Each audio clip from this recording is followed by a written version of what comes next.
और अगर तूने पढ़ाकर पावर वाला कलम दे दिया अपने बेटों को, तो याद रखना यही हमारे बच्चे 5 साल के बाद अपने आलिमों का हाथ चूम कर कहेंगे, हजरत मेहराब में खड़ा होकर अकीदे का मुसल्ला आप बचा लो, कलम के पावर की नोक से मस्जिदों का मीनारा हम बचा लेते हैं।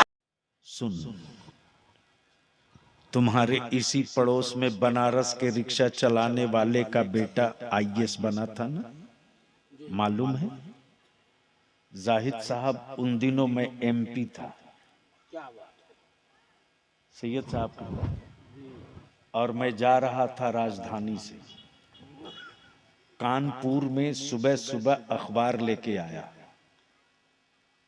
राजधानी के कोच अटेंडेंट्स को पता था कि बलियावी को हर हाल में यूपी के 4-5 अखबार कानपुर में चाहिए। नॉक किया, मैंने पूछा आ गए कानपुर? बोला जी। पेपर दिया, मैंने कहा चाय पिलाओ।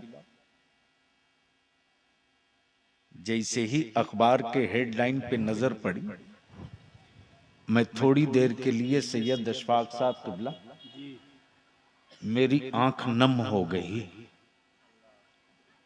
मेरे सामने बैठा हुआ एक आदमी बोला, बलियावी साहब अचानक इतना सीरियस क्यों हो गए? मैं अपने को छुपा नहीं पाया।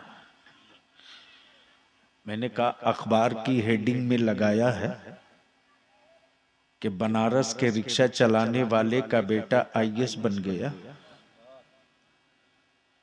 मैं सोच रहा था कि काश अखबार की हेडिंग ये लगी होती कि फला मुसलमान का मुर्गी दुकान वाले का बेटा या पंचर बनाने वाले का बेटा आईएएस हो गया। सुन, बर्दाश्त कर सकता है तो सुन। जाहिद साहब, मैं उसको दिल्ली पहुंच करके टेलीफोन किया, मिलने आया।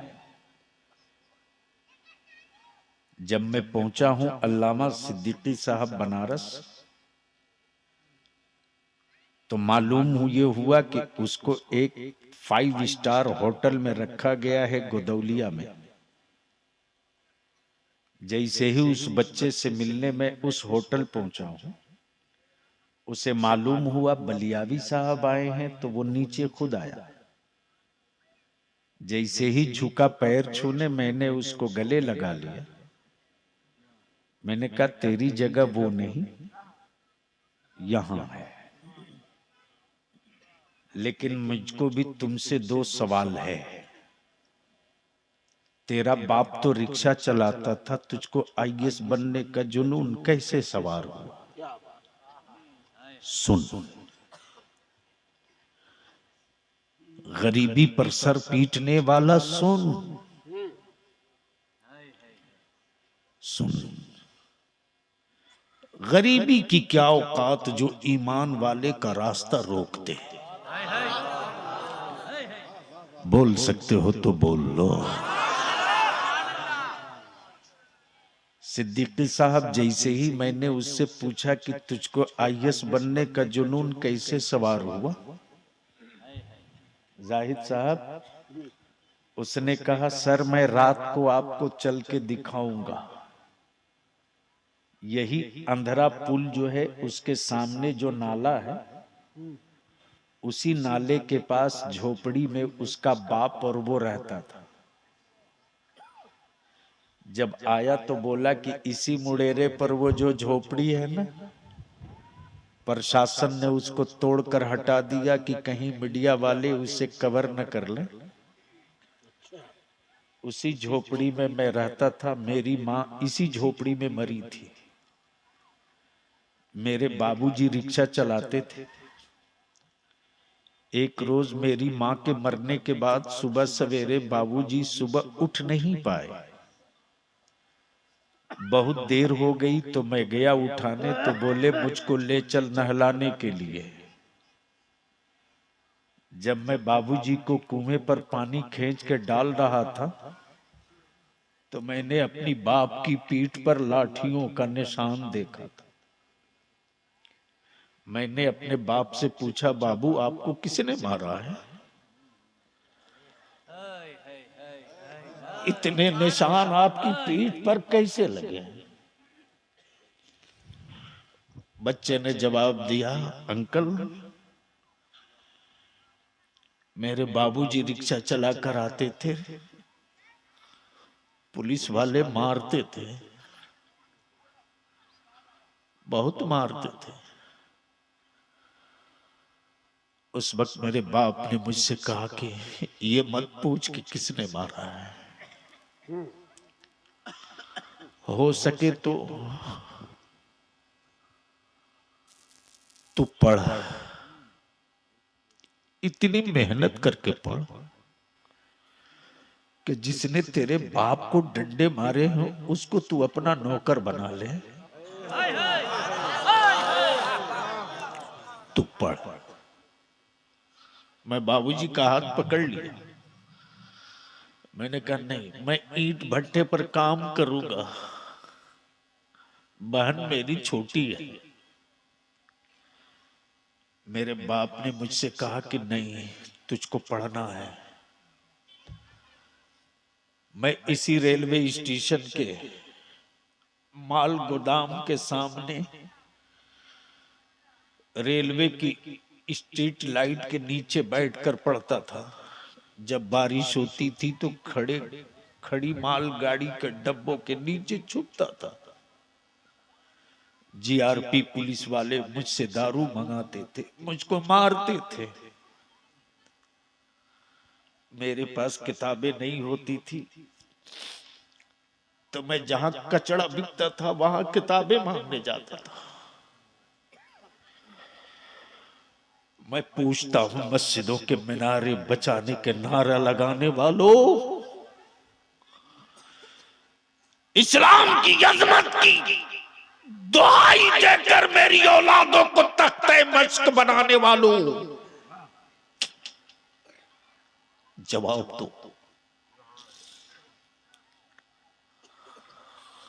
अगर खुद के लिए जिंदा हो तो लिख लो मौत तय है,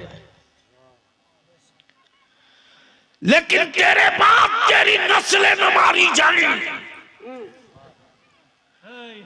अगर इसके लिए जिंदा हो तो अपनी जिंदगी की स्टाइल बदलना पड़ेगा,